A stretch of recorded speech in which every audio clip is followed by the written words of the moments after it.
You're listening to Bigfoot Club Podcast, Cryptid Sports Entertainers for Life.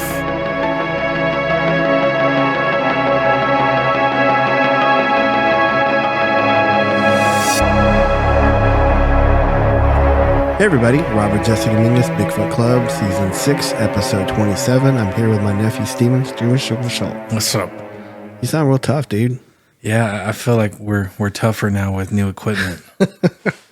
Yeah, this is the first episode we've done with the new equipment. We got, I think This is our Christmas present. Yeah, to ourselves. To ourselves. So, Yeah. so I think we're the only podcast that talks about their equipment. So yeah. So the old podcast we were doing on the Rodecaster, the first version of the Rodecaster, and we had some condensing mics that were like $32 a piece, and some really winky dinky like arms that hold the microphones and stuff. So this year on Black Friday, I went all out. I bought the Rodecaster Pro 2. I bought 2 Shure mics. I bought some what are these? These are, I don't know, but these are awesome. I think they're called Vevor mic stands. They're metal. Yep. I don't know why I said it like that. Metal. What am I, a weirdo? I don't know. But yeah, they're real.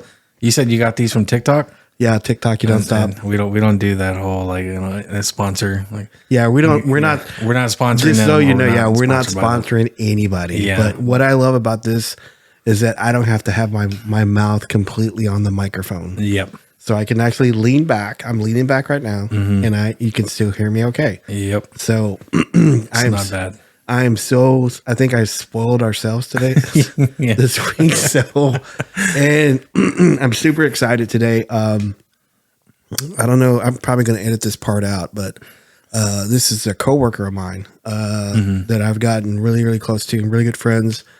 I'm excited to have on the show April Heinecke. Welcome to the club.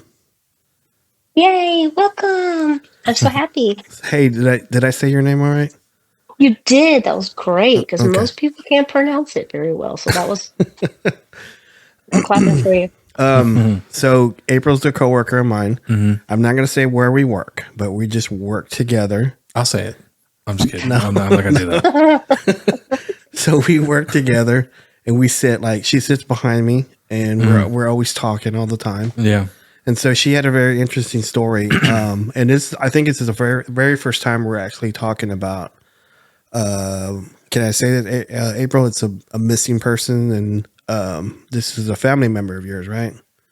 Correct. So without further ado, I'll let you go ahead and start the story, what you want to talk about, and then we'll continue with it and ask questions and stuff. So Okay. Well, yeah, it's a touchy subject sometimes, but it is my niece, and it's basically the best kept secret in Mineral Wells. She was her name was Krishonda Townsend. She was 19 years old, and she had a 2-year-old son at home. So she was a mother, along with a sister and a daughter, you know. She went out with the family on 4th of July, and they had a day at the lake, much like my family does every single year almost. And she went home. The little one stayed with grandma, and so she went into town, which was into Mineral Wells. She lives out in a little outer lying area named Perrin, a little hole in the wall, I guess you would say. And she went into the big town of Mineral Wells, and she was with her bestie all night. And I'm going to say her best friend walked her out to her car, and about 12:15 on 4th of July, she texted her mother, "I'm on my way." And she was never seen nor heard from again. And this was in, so what year was this? Oh, God, don't give me the line. It's been about 13 years ago 13 years. and still unsolved. Yeah. We're praying that someday we can have justice for her and the family. July 2010. Yeah, there you go. So, Yep, July 4th. so how old were you whenever this occurred? Really, Roberto. 13 years ago. You were okay. So Let's all remember about 30. You know, okay. give or take. So she was 18. You're 18. Okay. Yeah. Oh, Okay. yeah, there you go. Yeah. So Yes, he's correct. I did come across. Oh, that sounded kind of weird. I did come across a news article that had this, and so There's a lot of them. Yeah. So this was a news. It was a news article off CBSDFW.com.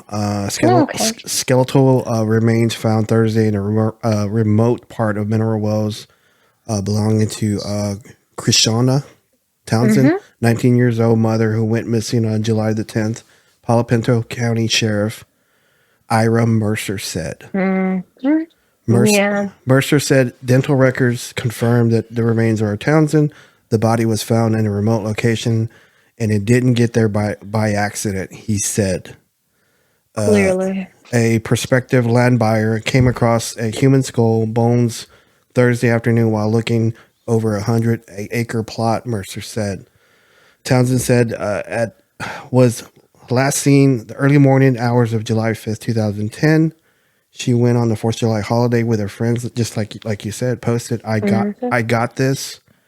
To Like her, right before she left, she posted on Facebook. Yeah, Facebook. I got this. Yeah, so weird. Index report Friday. So that's what it says on here. So Yeah. I mean, the way it all was told, there's a lot of stories. There's a lot of news reports, and like, don't get me wrong, a lot of them hit a lot of key points. mhm. You know, like a lot of them hit a lot of facts, but a lot of them had a lot of the hearsay and the kind of, I wouldn't say fabricated, but the kind of just what kind of stuck out here and there. So a lot of it, you know, some of those articles were not 100%, but they're pretty close. Yeah. Yeah. So when this happened, did the family or the people of this area did y'all do like a search and stuff? Well, here's the problem. My problem I have the most with all of this is because the whole entire thing was very mishandled. I remember you telling me about The this. Mineral Wells police really dropped the ball on this one, like, and then some, to be honest. Wouldn't let the family do a missing person report until she was 24 hours missing. Yeah. So what happened was the family was told that they could report the car stolen, though. So they reported the car stolen that morning early, and there was a hit on the car in Mineral Wells. So the Mineral Wells Police Department found the car in like really early morning that on the 5th, and they found it with the doors open, parked on the side of the road, no keys in it, disarray. And they shut the doors, locked it, and left it. And they went back and said, "Hey, this car was reported, stolen." So it got hit, on the license plate. So they called the family out and they said, "Hey, we have the car that you basically, you reported stolen." And so all the family took off because everybody's worried sick. Shauna didn't come home last night. She has a small child at home. It just, nothing added up right. And so all the family took off down to Mineral Wells to see, because where they live in Perrin's about 30 minutes away from Mineral Wells. So they all headed over there and they looked, and they had to open the car because they had to take the spare keys because the police locked it and shut the doors. They had to open the car. The police allowed them to do this. Unlock the car, look around, pilfer through it. My nephew opened the trunk, looked inside the trunk. Luckily, there was nothing there, but everything was untouched in there. So they're like, "Okay, well, you want to go ahead and just take it home?" And my family's like, "What do you mean, take it home? Something's not right here." And they're like, "Well, she'll show up. She probably took off with the boy." And my family was like, excuse me?" And they're like, "Yeah, you know how it is with these young people, teenagers or, young adults." And it's like, just because she's a female, they automatically assume she ran off with some boy. You know, it's like they don't know her. They don't know her personality. I mean, they didn't, at that point, they didn't even realize she had a small child at home to take care of. And she lived with her parents, you know? She had responsibility. She wasn't carefree, you know? Yeah. And so, yeah, they basically were going to let my family just jump in the car and take it home. I've never, because I used to be involved with a police officer, and I've never heard of them shutting a car that's been out and open, and someone's like reported a person missing. They don't shut the door, lock it, and then call the family to come pick it up. That's not. You know what they said? They said they did that before they found out it was reported stolen, is what they told us. So here's the thing. Here's the thing. I'm just asking this question. Mineral Wells, it's not a big town, right? No, it's not very big at all. It's pretty small. So what are they doing? Why are they so busy that they just can't go, hey, someone called us in to see if this was like reported stolen? I know. Right, exactly. Steven? Wouldn't you think that? Yeah. The only thing I can think of, I'm not defending them in any way, is that was crime really high during that time. Yeah. Is crime so low that they're like, I don't want to compare it to a movie, but it's like Hot Fuzz. Like, oh no, it's just an accident. Like, there's no crime here, you know? Yeah. No, actually, no, because Mineral Wells has a really bad drug issue. Yeah. Okay. Very bad drug issue. In fact, there's a lot of crime and violence on because of that. And in fact, a lot of the Mineral Wells Police Department were wrapped up in a lot of narcotic cases. In fact, my niece's car was found sitting in front of a known drug house. Right. So they were like, so they wouldn't even let us go knock on the door to see, you know, they could have had my niece tied up in there for God's sakes, but they wouldn't let us go knock because God forbid it messes up their investigation. You know, it's like, what am I like in a Twilight Zone or something? I would just think that a missing person for a potential homicide, it's greater. Right. It's a greater risk than drugs. Absolutely. So the well-being of a citizen of Palo Pinto County is way more important. Absolutely, especially a young girl. You know, a mother. You know, you would think that would be priority, but because of the way that they found it in the situation, of course, the way the people of Mineral Wells perceived it is, oh, she was involved in drugs. She had to have been. And we're like, no, that's not the case. Oh, well, it was right there in front of the known drug house. But when my family got into the car to drive it home like they were supposed to, the car seat was pushed all the way back as far as it'll go. My niece was only 5'3" or 5'4". Yeah, so taller person. She couldn't have drove that car. Yeah, she couldn't have drove it. Person. So, go ahead. No, go ahead. No, I was just thinking if she left her friend's house at midnight. Yeah, she's driving. She's driving. Is your niece known to pick up hitchhikers? Oh, absolutely not. Okay, no. So here's my train of thought, and then you can run with it however you want to. So she apparently stopped somewhere. And see, that's the problem. There's no eyewitnesses that saw her or her car. No video cameras at any of the convenience stores. Caught her on camera. No, nothing. And see, the way she goes home from where her best friend lived, it was from the farther side of town where it was I would say more rural, like where the hospital is, kind of out there. I wouldn't say country because it's all kind of country, but more so where there's not really, you know. So she was coming from that direction. And you go right into downtown Mineral Wells and you literally hang a left at like the first light you get to and you go straight out of town, 30 minutes to Perrin. So my niece didn't even drive through town all the way going home that night. And she was nowhere near where her car was found. Absolutely nowhere near it. So. Do you think she knew this person, whoever abducted her? She would have had to. She would have had to. Either that or it would have been somebody. Yeah. Because like let me gingerly say this. It had to have been somebody she knew or somebody of authority. Somebody that knew her. But maybe she didn't know them, but they knew her. No, because I don't think my niece would have stopped for anybody that she didn't know. Well, I'm just saying, like, if she stopped at a stop sign or, somewhere, or if there's a car in front of her that slowed down, she'd have to stop, right? Correct. And then someone It's could true. have been in, like, on the side of the road and just say, okay, she's going to be coming down this way.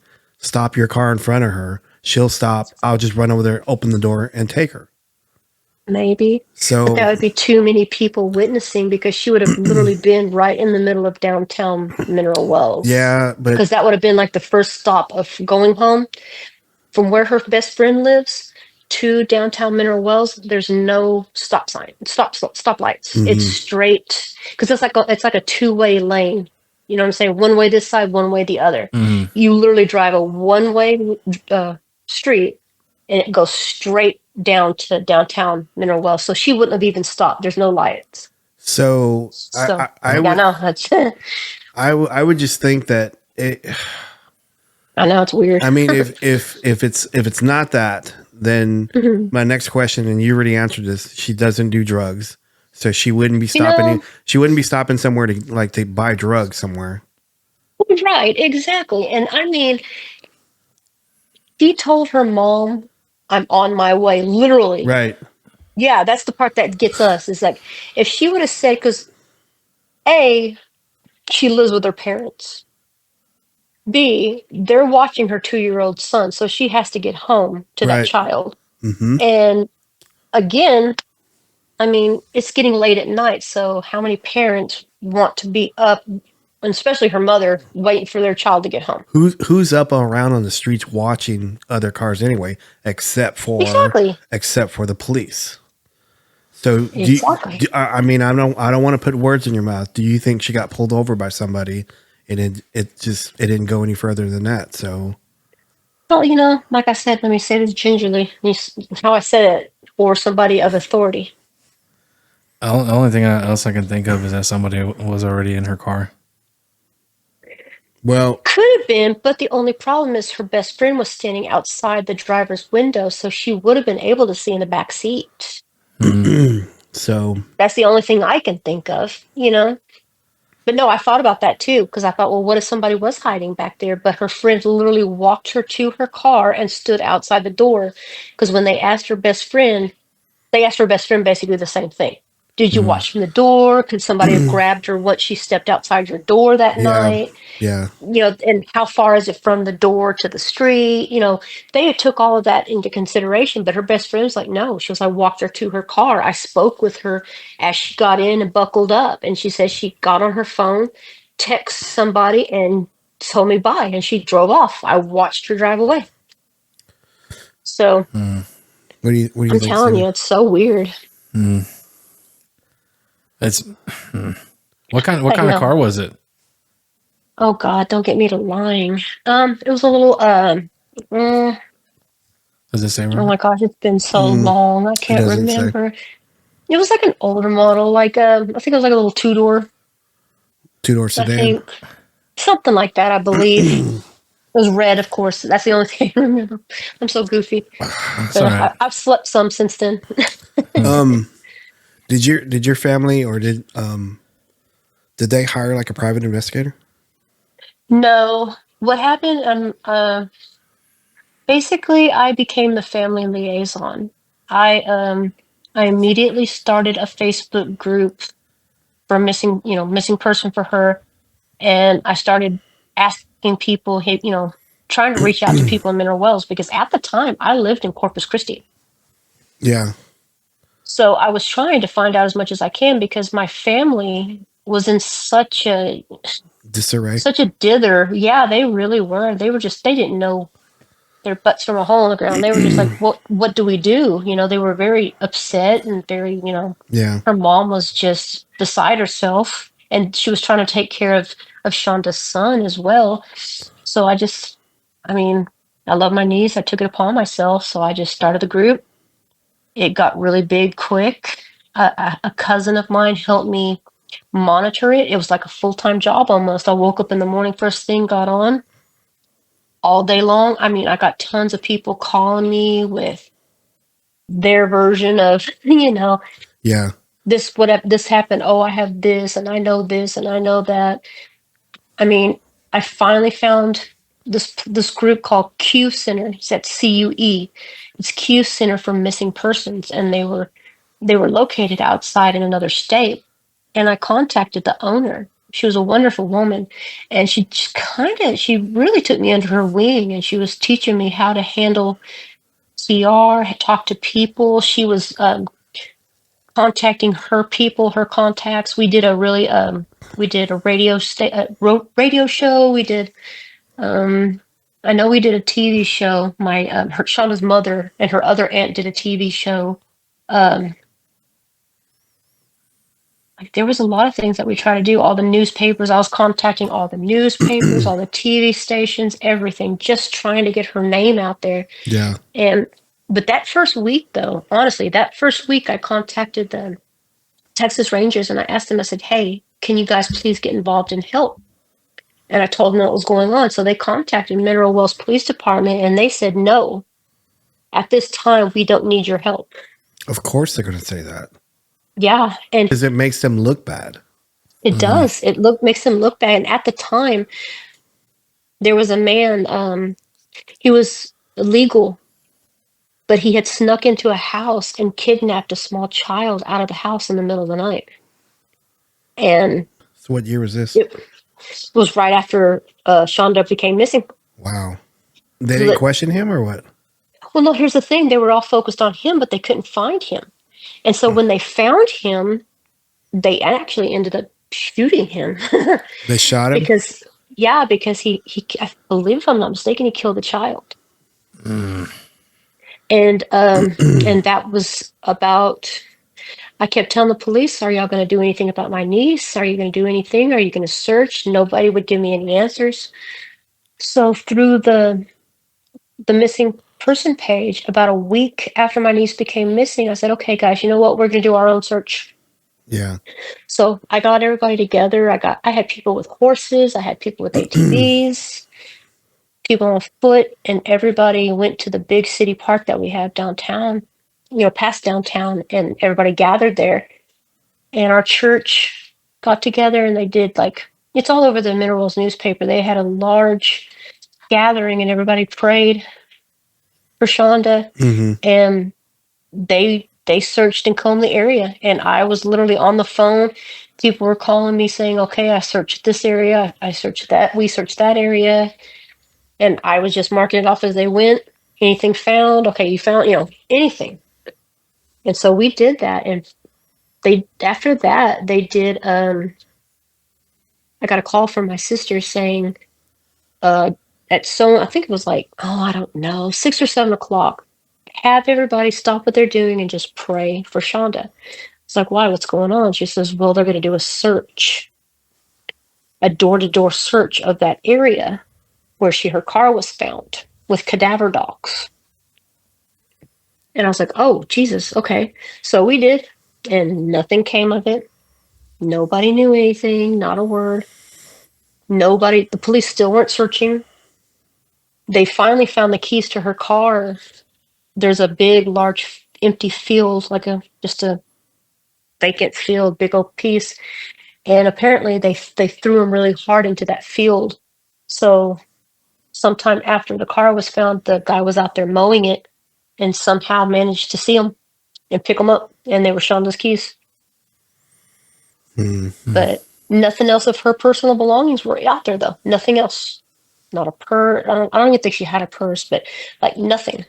Just the keys, and that was all they found. It's just so weird how everything just was so little, and people saw so little. What? She was single, right? Yes, she was. Okay, where was the ex during this time? Jail. I hate to say that out loud, but honestly, he was in jail because that was the first thing everybody said. Well, okay, where is he? No, he wasn't him. Well, if you don't mind me asking, what was he in jail for? I don't remember, honestly, dear. I know it was something not major, you know what I mean? Because he wasn't in there very long. Right. So, yeah. So it wasn't anything major, I don't think. So what was the time frame from when she went missing until they found her bones? Oh my gosh, almost 2 years. And when I was reading that article, he said that she was not put there by accident. So is he meaning like after she was killed, or the bones were moved there? No, he probably meant she was probably left there. Okay. Honestly, because the craziest part is where she was found.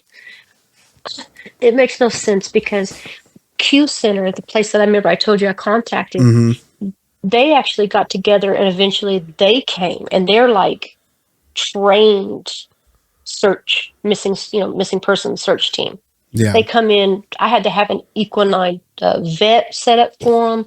Their trailers, a big place for them to stay, and it was a huge deal. We're like talking hundreds of people that came in, and they came and they searched all over Mineral Wells, but that was the only area that they were not allowed to search I wonder why.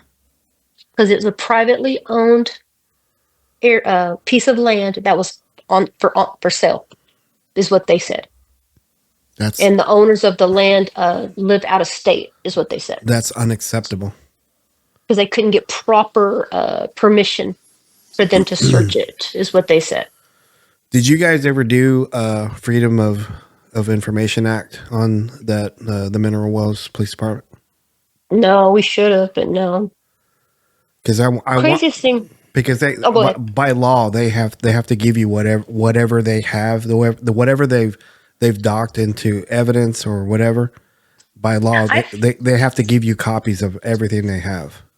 Well, honestly, the more and the more I've been thinking about it, I really want to try to do that now because we had recently, I don't know, I remember I told you that I talked to that producer not that long ago. Right. He called me just a couple of weeks back, and he told me that he actually spoke with the detective that's in charge of Shonda's case in Palo Pinto.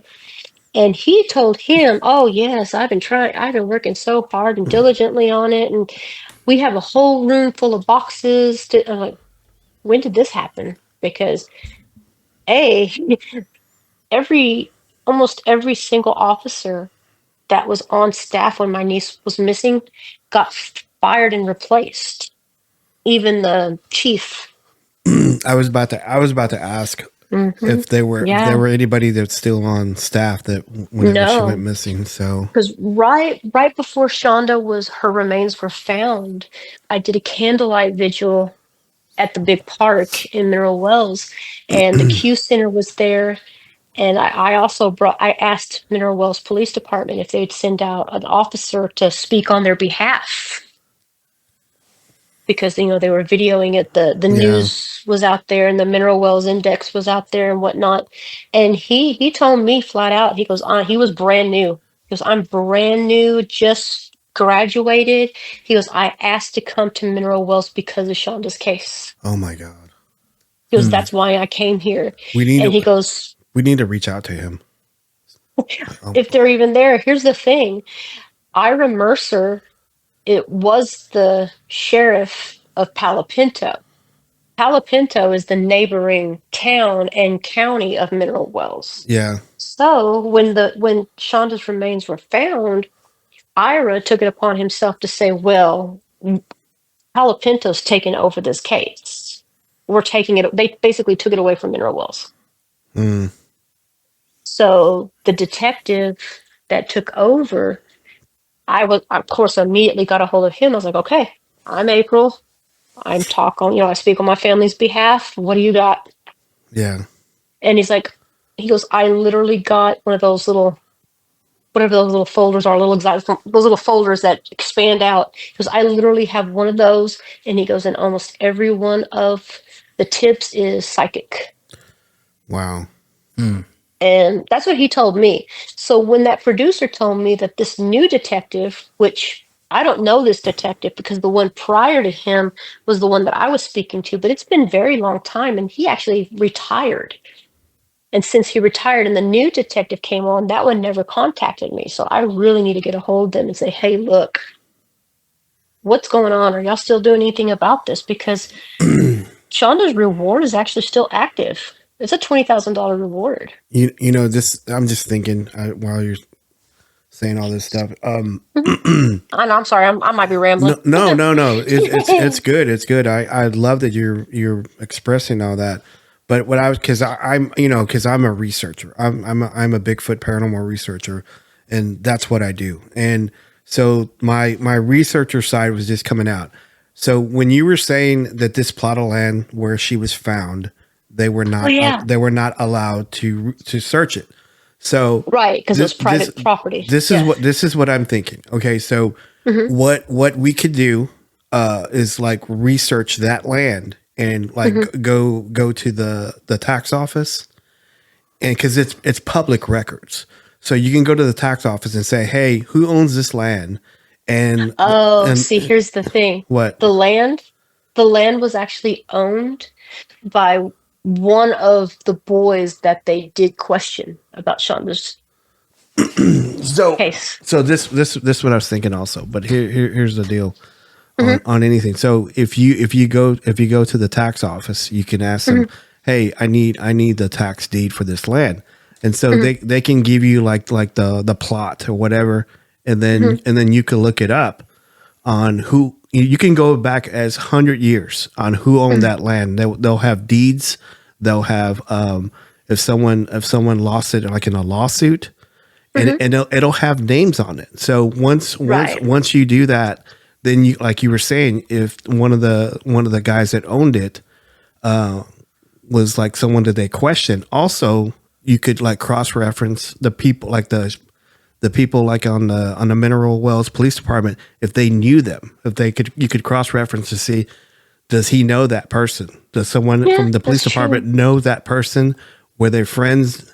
Were they associates? Were they known, aliases or allies? That's a good idea. Yeah, I never thought about that because the boy that they actually took in and questioned and actually did polygraph and stuff, his parents and family own that land. Yeah. So that is a good question. That's a good idea. So, because anytime I do research on someone's, like, say for example, someone has a haunted home. So what we end up doing is that we look up the address of that place. We look up we look up to the tax assessors, and the tax assessors gives you like the lot. And then once you get the lot, you go down to the county and you ask them for any kind of deeds because it's public record. Even if someone owns the house, it doesn't matter. It's if you pay taxes on the land, it's public record. So the only time you can't do it is like whenever it's owned by the federal government. So you can't get that. So but once you do that, then you get like names, deeds, numbers. Once you do that, you can look up in like the library, like whenever someone passed away on that deed, and it shows where they died, where at what year. So we would always do that whenever we wanted to do like a trigger item. If we didn't know who owned the house before, we would say their name, like Sarah, whatever, or Beth or something. So we would get like a trigger item to get someone to respond on like a haunted house or something. So that's what we would end up doing. Right. More personal level. Yeah. Yeah. So. That makes sense. But anyway, I was just throwing that idea out to you so that way No, that's a great idea. Because like I said, after I talked to that producer and he told me that, it kind of upset me in the sense that the detective that's working on it right now, he says that, oh yeah, I just dedicated all my time. I was like, well, if you dedicated that much time, then how come you're not out there talking to people? How come you're not getting her name out there? Yeah. How come you're not trying to contact her family? Or me for that matter, because I'm all over those documents of the person to talk to. My number's been the same since 2013. So they have no excuse for not speaking to me. Yeah. So I just want to know why. And that really, really ticks me off, to be honest. And it's like, I want to reach out to him and say, hey, look, this is who I am. This is pertaining to my family. I take this very personal. So I need to know what's going on. Yeah. I really do. So are you, did you guys like call in like a psychic at all, or? I had a lot of people reach out for me and they wanted to talk and they were so ready to just talk. But then as soon as they were about to, they're like, oh yeah, but this is going to cost us like so many $100. Yeah. And I'm like, yeah, no, you're full of it. You know what I mean? No, thank you. Yeah, I did have a couple that told me stuff, and I mean, I had a couple that kind of hit. Well, we didn't know at the time, but after she was found, they were pretty, kind of describe the area somewhat, but not completely. But there was one that kind of got close to the mark, which I'm not denying because I do believe in that kind of stuff. I really do. right. It's just, I really do. But it's just like, it was just, there was a person that did have something, and hers sounds the closest to where it actually could be an actual fact, but they disregarded her because she was a known drug user. But she was an eyewitness.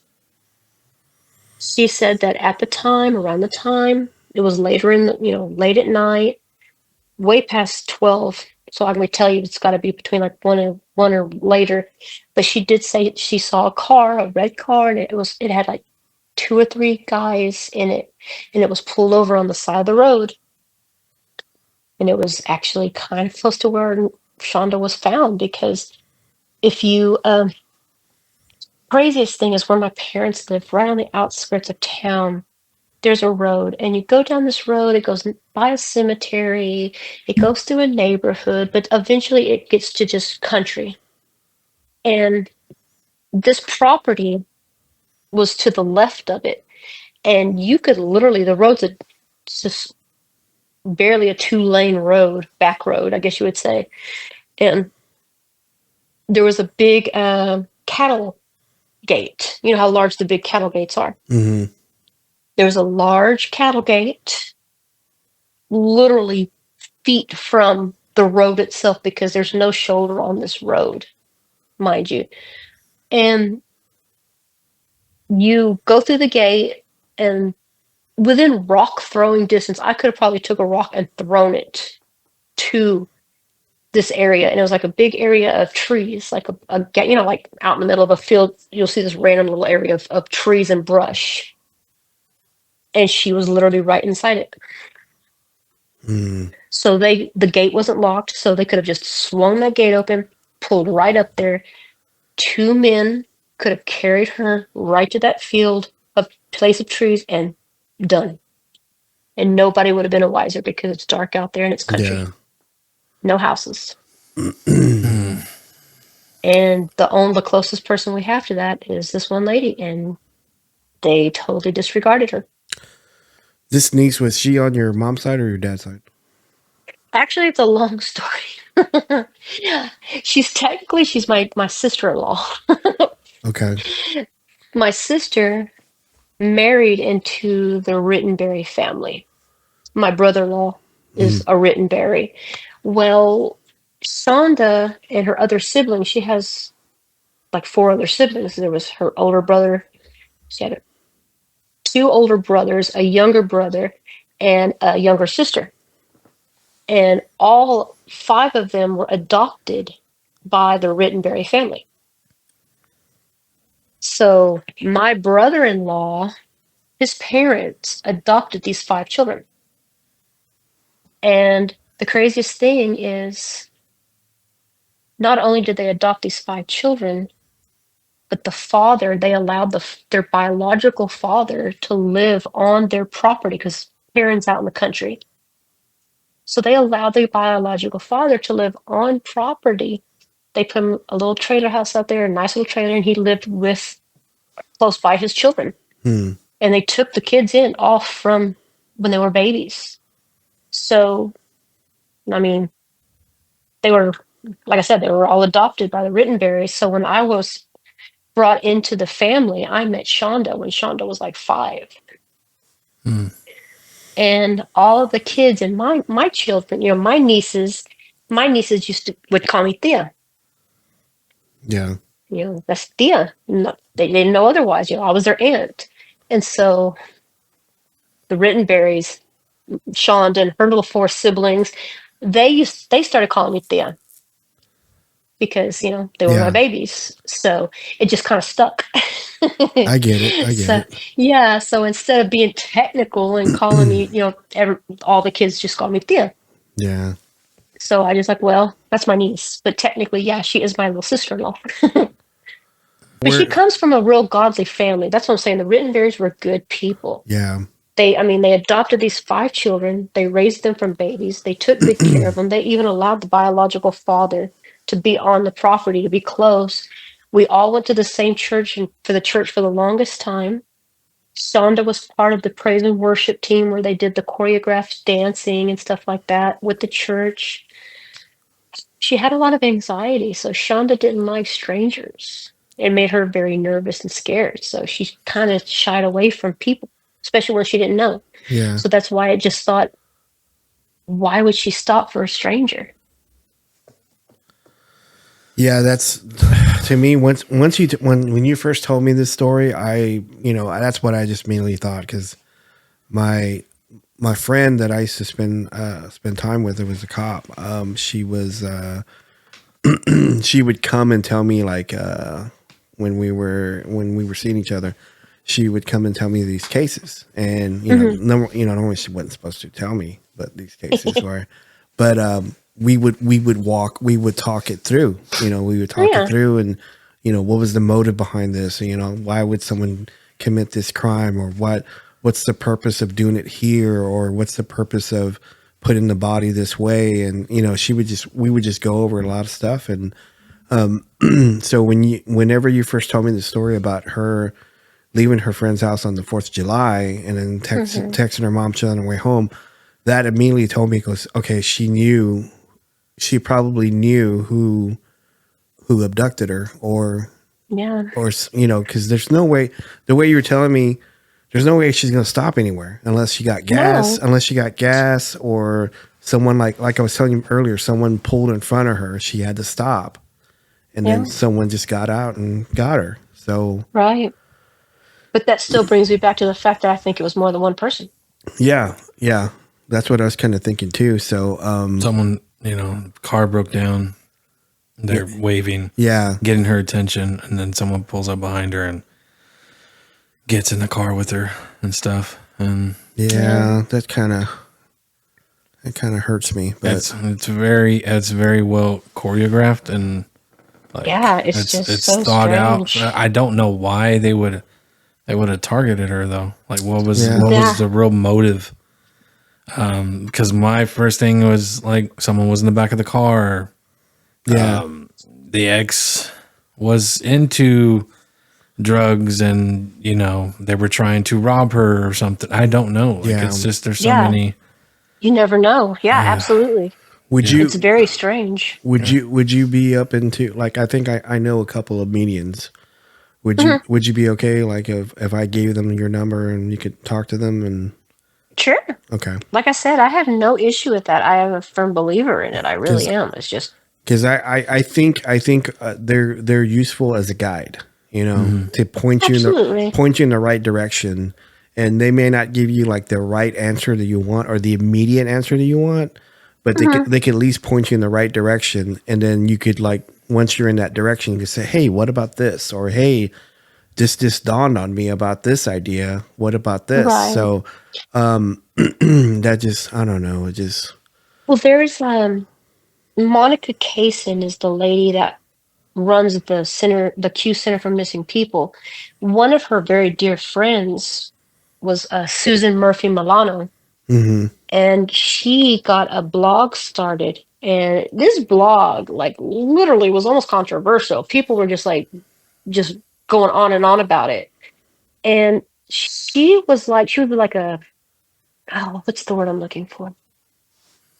Like, she would write books about stuff and stuff like that, and have podcasts and shows and whatnot. She believed that it was, I forgot what they called that technical term, but it was called, basically, it's the scenario of a group of people that are involved. Not the whole group, but the people in the group did it, but the whole group as as friends are hiding for the others. So like a cult or something, or a ceremony? No, not a cult. There's a technical term for it, and I hate the fact that I can't bring it up. Let me see if I can find it. It's really interesting. I was gonna tell Steven to look it up, but because he's my Jamie. You go-to? Jamie. Are you the go-to guy? No, he's like the Joe Rogan's Jamie. Jamie goes, "Hey, Jamie, look this up. Look up those salamanders fighting. Go do it." So, yeah, her main thing was like she would do domestic violence and true crime and stuff like that. Yeah. She's an award-winning lady. She was very famous activist for women's rights and all that good stuff. I was trying to think what she called it though. It was okay. Here we go. I found it. go. Okay, it's she called it the blog and the story that she called it is Krishonda Townsend, a victim of intimate partner violence. Intimate partner violence. Mm-hmm. It says, oh, here we go. Look, what does an abandoned 1997 Toyota, a karate school, and social networks and specific friendship have to do with the disappearance of Shonda Townsend? She said, in her case, abduction or carefully planned out intimate partner homicide. So yeah, intimate partner violence is a pattern of abuse or aggression that occurs in a romantic relationship, whether the relationship is current or past. It can also be called domestic violence. IPV can include a variety of types of abuse, such as physical violence, sexual violence, emotional abuse, economic abuse, stalking. So this is like this, it could even include friendship. so this so dating people relationships. Yeah. so people get off on this. I don't. No, it's basically they're saying like It's a form because of getting close. I guess. right, somebody somebody attached to her. Either she was dating somebody, Infiltrate. or they were interested in her.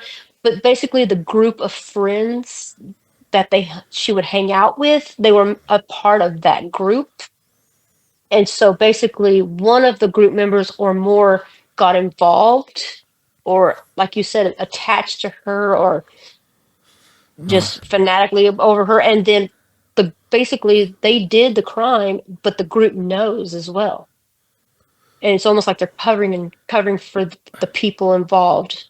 Her, and I don't want to lead it to something, but I'm just thinking outside the box, or just thinking. She's really good friends with her friend that she left, right? Right. I was thinking the same Absolutely, thing. that was you her were best thinking. friend. Okay. Her best friend. I was thinking the exact same thing. You were Like, thinking. because how would someone know that she's about to leave during that time if they're waiting for her? I know. We all thought the same thing. In fact, the best friend failed the very first polygraph test that she ever took. And she didn't pass the second one, but it was just, and they said something about they were really, really heavily pointing towards like her brother. Vicky, her best friend's brother. So he was also on the list of people they were watching as well. So I mean, I'm just it's yeah. go ahead. I'm just curious on whether they have records or her friend or her friend's brother or whatever. They have to have all the records where they interviewed them and did all that. I mean, they even So yeah, someone was definitely in her car. I forgot to tell you this. It's very important. I forgot. Her car was in disarray, but her jewelry from the lake earlier that day was in the console. So it's not a robbery. Oh, and her radio was ripped out. Okay. It was probably meant. It was look like- intentionally to look like somebody just ran off in her car, and they were just going to rob her car. Like somebody got in there and tinkered with it and took the radio out. Or the radio was already there and it wasn't really a robbery. Someone else found the car, the doors wide open, and they just took the radio. And possible. why wouldn't they take the jewelry then? I don't know. I mean, it's maybe. a gold ring and stuff. So, I mean, that's about as valuable as a radio, but yet the radio's never been found. Have you guys ever thought about doing like a GoFundMe? That way you can like hire like a private investigator. We tried to do all that, and nobody would take the case because it was an active homicide. So how about now? At the time. How about now? Maybe now they probably would, but now we don't have the funding. You should start a GoFundMe. Maybe. I mean, we did a funding because what we were trying to do was the reward was for 20,000 from Crime Stoppers. Yeah. And we were trying to add to the reward. So we were having a fund for that. But when Shonda was found deceased, we went ahead and gave it to her son. Mm-hmm. We went ahead and gave it to her mother to take care of Hayden. Yeah, that was good. Yeah, so all that went to Hayden, and yeah, so there's nothing left except for the literal reward, you know. Yeah. Yeah, that's heartbreaking. That it's how long has it been? Since 2013, right? 2010. Oh, 2010. Yeah. Mm-hmm. Yeah, that bothers me. We were in Tulsa then. Yeah, we were. So, well, now I know not to go to Mineral Wells. I mean, we passed by that to go to the Scouts. Yeah, I didn't know about this story though. Yeah, it's a scary thing because it's like at the time that Shonda disappeared, there was another woman that disappeared at the same time, and it was very eerie that this young girl really, really reminded me of Shonda. She was about the same age, but the problem is, I think if I'm not mistaken, I think she was pregnant, and she lived in a neighboring town that's even smaller than Mineral Wells. Did they find her? They never found her, but they found her murders. What? Basically they wouldn't give up to what they did with her remains, so they wouldn't get the full sentence. Does she look like? She resembled her. She kind of resembled her, but it just happened to be just coincidence. It really was. It was just coincidental, and maybe it's because we were going through what we were going through with Shonda, and it was just too close for comfort, I guess you would say. See, yeah, there's a lot of, there's human trafficking too. Yeah. See, we thought about that as well. Honestly, that was a big concern for us because we literally thought the same thing. Oh my God, because we actually had people calling in tips saying that she was abducted. Yeah. So we did have that happen. So we were like, well, I mean, it's not that far fetched, and it could possibly be that, it literally wasn't, out of thought, we definitely thought about that for sure, because that's a major problem, especially in a little small town like that. Somebody could just literally sit at the Walmart, grab a couple of girls, and never heard from them again. And then on top of that, that man that abducted that child right out of that house was an illegal immigrant. Mm-hmm. So, I mean, you never know. So, yeah. Oh, yeah, trust me. We thought about that too. But the fact that she got dumped in an area that a lot of people wouldn't have known about is what got my attention, because you would have to be from Mineral Wells to know that area, because nobody would ever think going out of Mineral Wells, well, if you turn down that road and keep going, you're going to end up in just countryside. You know what I mean? And in a cattle gate that's unlocked, that's too coincidental that they knew of that area where they dumped her. Yeah. It was planned to put her there after what they did. So that wasn't just like, oh, well, random thing. Somebody not from Mineral Wells wouldn't have known about that area, to be honest. I was going to ask you, and I can edit this part out if you want me to, but Okay. you were saying that there is a haunted house that's using your niece's name. Are you Yeah. Can you want to talk about that real quick? Sure, because it's very infuriating to me, honestly. I'm trying to work with an attorney to get a cease and desist letter to them, because they contacted. That's how the producer from came to be. I came about. Bleh. That's how the producer came about. He came to talk to them, and then they were doing the looking into it and finding, who they could talk to. And then, of course, I was the main person on all the articles and stuff. So then they came to me. But they literally went to that haunted house first before they even came to the family. That's what drew them to this story. Mm-hmm. Because this haunted house is already famous enough as it is because of what it is. Are you allowed to say which haunted house it is? I forgot what they call it. They call it Demon House. It's one of the most haunted. It's on the list of most haunted houses in Texas. Okay. It's very famous for that, and it's How, right in Mineral Wells, and it's right next to the Big Baker Hotel. right. I was about to ask that.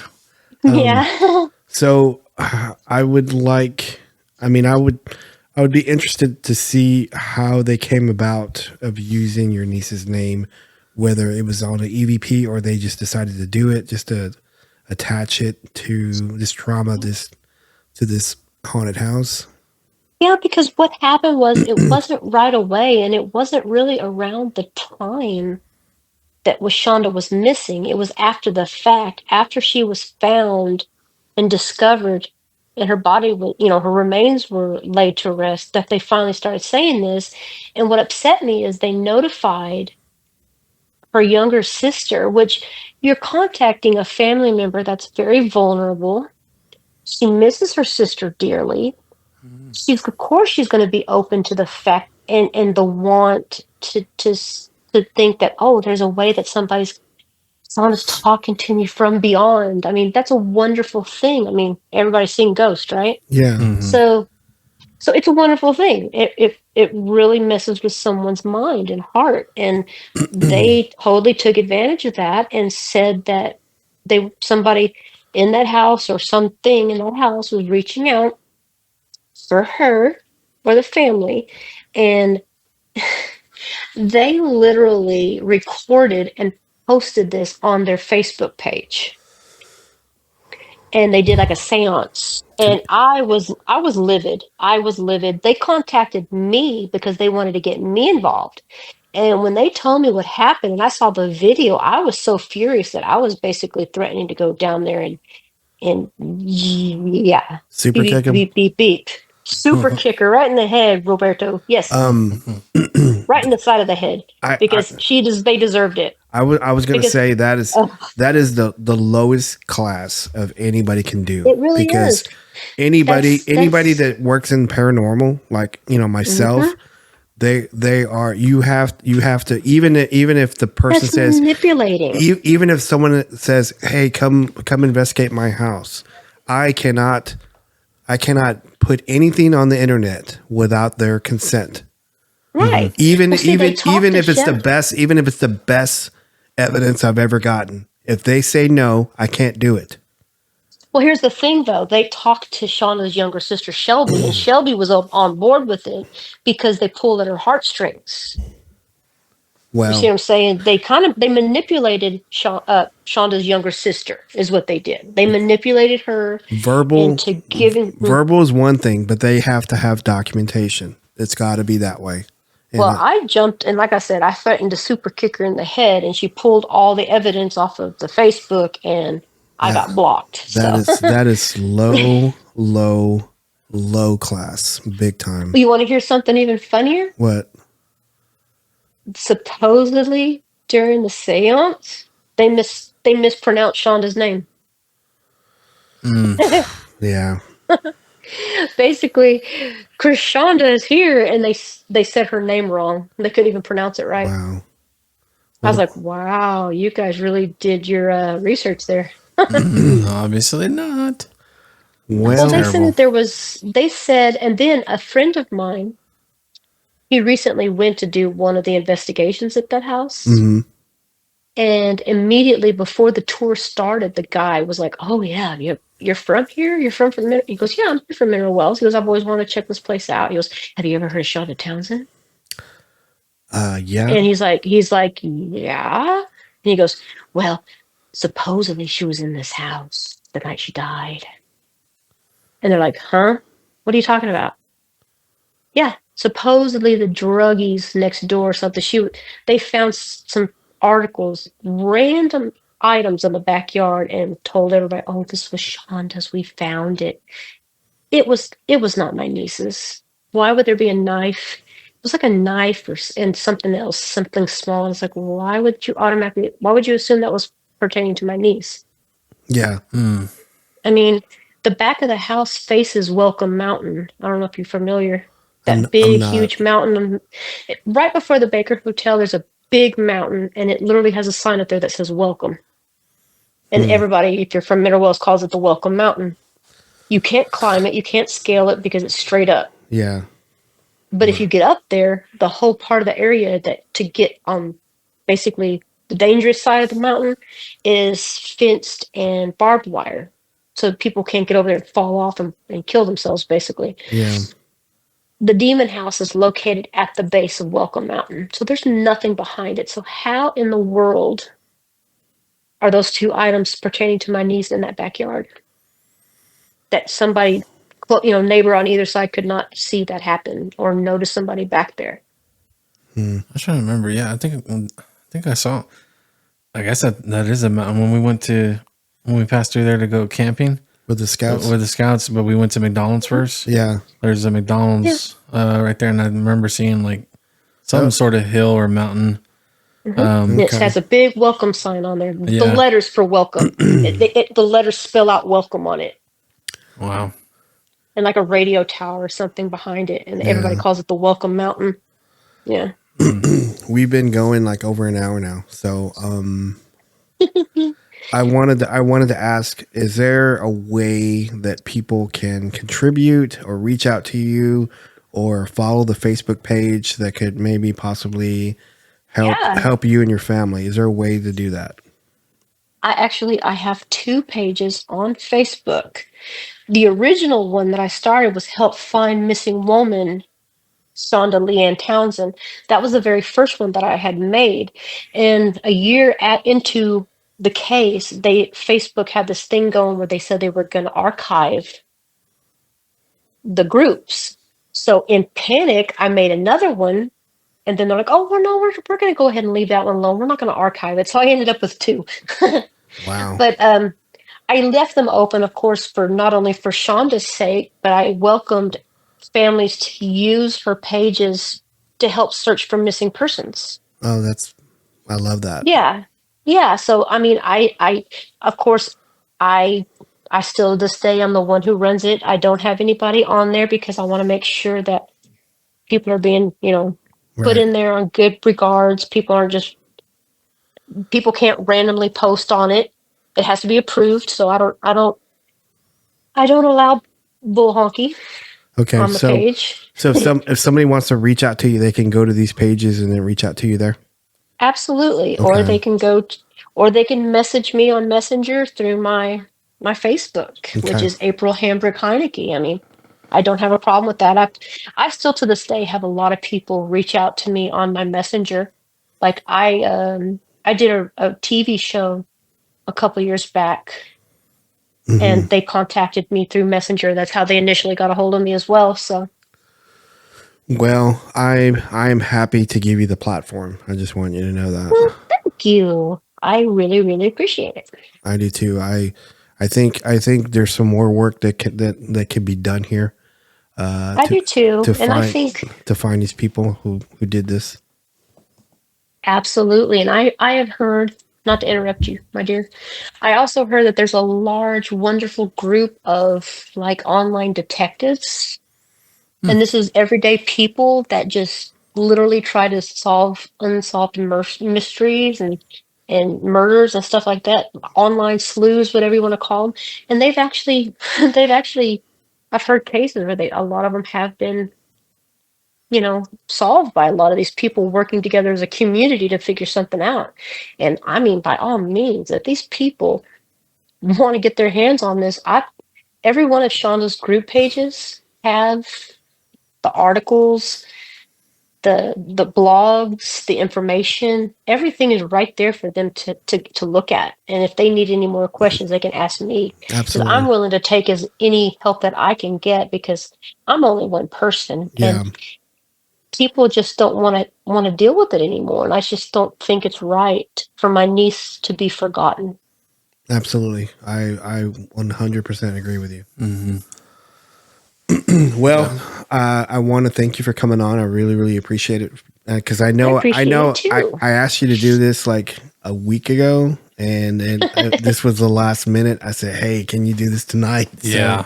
So thank you for just being so open and No available. problem. So, Well, hey, you're my bud and I trust you. And hopefully you can have me back so we can talk about other interesting things as well. Yeah, because Yes. I think our number one goal, I was telling you this week, that me and my nephew, we want, when the Baker Hotel opens, we want to go. Oh my gosh, we want to that go would be there. awesome. We want to go I want to there go. I want to go. and do a podcast there. So Yeah. That is like my favorite place in the world. I have been in love with that building since I was a child. so I tell you, I've seen so many interesting things there, from full apparitions to yeah, mystery lights to sounds. I mean, that place is amazing. I love it, love it. because I told you, like, my dad, when he was in his like late teens, early 20s, he was working Oh there. yeah, he worked there. That's right. He was I forgot about that.